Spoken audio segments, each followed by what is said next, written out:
Okay, in this video we are going over how to add and subtract logs. So for this first one, we are subtracting. We have the same base for both. So we're going to have log 6, and we're going to have 3 divided by x minus 10 in there.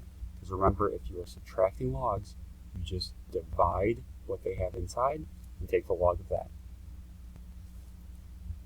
So now we can use that snail method, and we'll have 6 squared equals 3 over x minus 10. So we'll multiply this over the x minus 10 to both sides, and we'll have 36x minus 360 equals 3.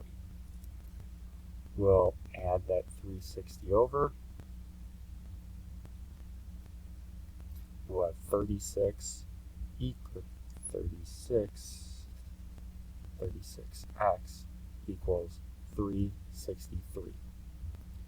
We'll divide both sides by 36. So you can leave this as x equals 363 over 36. For this problem, we're actually going to, we can leave it like this. We will start out by subtracting the natural log of 48 to the other side, and that's just so that we have all the natural logs on one side.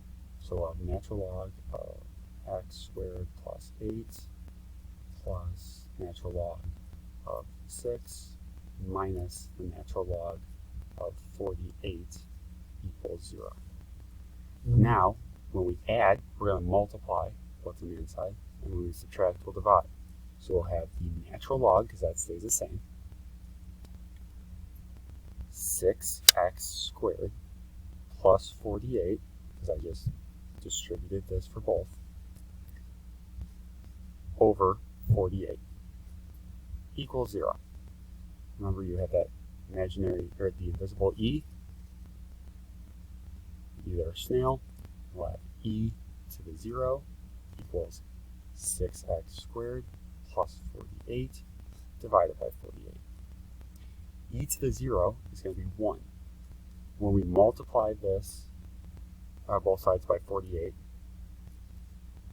we'll have 48 equals 6x squared plus 48. We'll subtract that 48 from both sides, and we'll have 0 equals 6x squared. You'll divide by 6. You'll take the square root of that if you need to, or you can just remember that that means x is going to be equal to 0. If you have any questions on adding or subtracting logarithms or continuing to solve afterwards, please reach out. Otherwise, that's going to end this video.